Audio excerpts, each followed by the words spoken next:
You looked longingly at a gun more than once. How low did it get, Robert?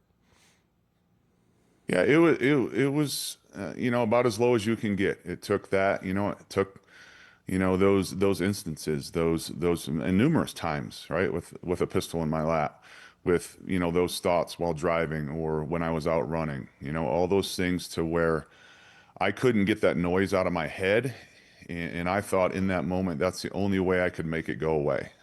A good friend of mine who a military vet who took his life, unfortunately, he told me, and it stuck with me and still does, obviously, that no one wants to commit suicide. They want the noise to go away. And that's what it was for me. It was the constant noise, the constant brain fog, the constant thoughts of hurting myself, the thoughts of, sitting in a chair and my children were laughing and I'm raging, sitting in a chair, just squeezing my hands together because I'm afraid I was going to hurt them because their laughter was triggering me for some reason. So you add all those things on top of it, you feel like a very, very small human being when you have those thoughts about your family. And thank God I never physically did anything to them, right? But that thought made me like, tell my wife, like, I'm a burden on this family, and you guys would be better off without me sitting in a chair, raging because my children are laughing and running around like they should be. The noise, you talk about that, the noise in your head. Something that you and I talked briefly after the panel session about was kind of the power of habit. And this is something on the back end. And again, I'm kind of waiting to get to ibogaine in a minute, but on the back end was something that you were able. It seems to be one of the benefits that it provided you is a clean slate from which to build good habits. So when you talk about the noise, is that sort of the product of an accumulation of bad mental habits? In other words, bad thought building on bad thought, incapability of escaping the spiral of bad thought? Absolutely, yes. It was the not being able to get that out of your head, right? And not having the tools, right? I still was a guy of habit, before that. I would work out, but I would go work out as hard as I could to try and get it to turn off. And sometimes it worked, sometimes it didn't. Mostly did not, right? So I was still a guy that ate good, that worked on my sleep and these other things. But it was the constant build, and then you hide, you isolate, right? And so then it never goes away because you're sitting there constantly thinking about it. It's just on rerun in your head. And I wasn't able to find a way to turn that off. And until medicine, until ibogaine, right, it really taught me one, what was really going on, how to deal with those things, the tools to deal with it, and the rewiring of thinking about it in a different way. At that moment in time, you're low, you're in the cycle of bad habits, you can't escape the noise, you've had suicidal ideation. I know now you have the benefit of hindsight of what you have said and others have said is a benefit that you got through ibogaine.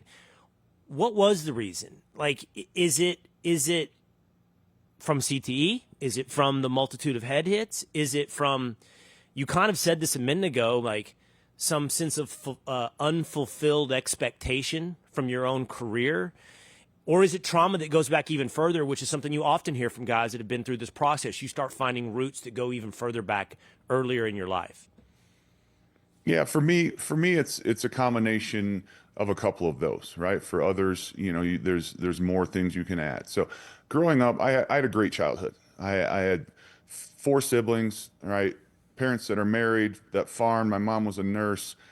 My parents were tough, right? They were strict. They expected a lot, but I didn't think before or after I began that I had childhood trauma. They taught me some lessons that I went back in my 30s and said, "Hey, thanks for the way you did that. I may have hated you in high school for a minute because of it, but I understand now because I'm a father why you did that."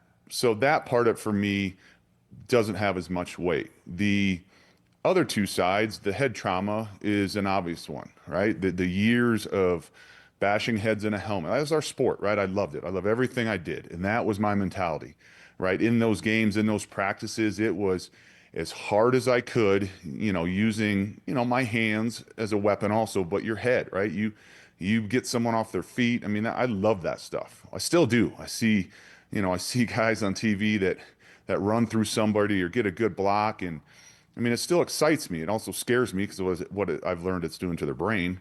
But that's the type of player I was. So you add that, and then on top of doing a sport for so long, whether it's a sport, whether it's you're a military veteran, you're doing one thing and it's your career and you're doing it for many, many years, right? So you change as a person how you think about it, how you attack it, the things you do, right? So there's expectation, there's how you feel about what you should be doing, all these things about being a professional. When you get to the highest level, you don't get there just because, you're skipping through the forest, looking at the flowers and the trees, right? It is a laser focus on doing the very best you can at your craft, and taking it personally, right? We did not do a lot of winning when I was with the Raiders, and I that wore on me, right? Because it wasn't just like, oh, game's over, oh, we lost again, we're 2-14, let's go have dinner, right? I was angry, right? Like a lot of other guys were. I'm not saying I'm the only one,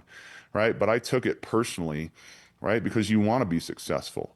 So after my retirement, I learned that all these things were happening. I thought it was just the lack of identity. I thought it was the, not doing what I'd done for so long, right? And it took getting a brain scan for me to really look back at it and be like, oh, all those hits to my head, right, did damage, and it showed it on my brain scan. But you know, call it call it what it is, right? Because people are like, how would you not know that? I mean, you don't think about that when you're in that moment, when you're playing. You're worried about being healthy, right? And being able to stay on the field. So I didn't think about all the hits to my head, even in those games when, right, when I was dizzy, and especially later in my career, when I was coming off staggering, right? It didn't matter because I'm not going to leave my guys out there, right? I'm going to finish this game. So I didn't think about that until they put a scan up, till the neurologist put a scan up of my brain and showed all the damage that had been incurred over the years.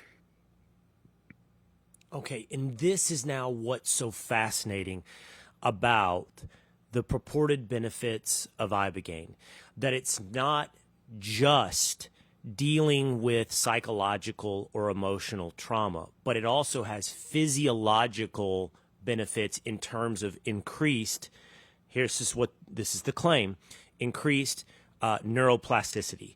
And so for someone like you that might be suffering from CT, or a SEAL or Delta Force operator, or a Marine who's been around concussive blasts and might have TBI, you have physical benefits in addition to the ability to deal with psychological trauma. And that seems really, really unique, Robert. Now, let's talk about ibogaine. I know a lot because I've done a documentary on it. I've conducted multiple interviews, but I want to hear it from you. Like, what was it and what was your experience? So for me, I was, like I said, I knew nothing about it until I made that phone call to Marcus and Amber Capone. And when they called me back, I spent a week talking with them. So I was educated in a very short period of time, right? And I'm also a kid that, went through DARE in elementary school, right? It was a drug, an illegal drug, right? So I really didn't know much about it. I know people had gotten relief from other psychedelics, but ibogaine itself, I knew nothing about. And at that point, when I reached out to them, that was by far rock bottom for me. So talking to Marcus, right, because of he was a veteran, because he was a college football player, there was automatic and instant trust from me. And when he told me it was working for his community, I said, great. What do I need to do? It wasn't a very long educating process because it brought hope for me. And that's what I need at that point. Because it was to the point where if something didn't happen, I probably wouldn't be here today. And so learning that from him and then hearing about it. And then I talked to some other Navy SEALs and some other special ops guys who had been through it, right? So I'm getting educated very quickly, right? And some of it I was like, there's no way, right? Just like everybody else, there's no way that it helps with addiction, right? And there's no way that you're not back on your meds, or the brain clarity, the fogginess is gone, the brain fog. But I had to believe because I needed it that badly. And so as I talked with them, and then, Marcus offered me, he had a group of his friends going down for treatment 3 weeks from that point, said they had an open bed, right? And he said I would fit in well with that community, and asked if I wanted to go. And I 100%, right? I didn't need permission from anyone, right? Because it was hope for me, and no matter what, I was going because I needed that at that point in Right. my life. And obviously, it was the greatest choice I ever made.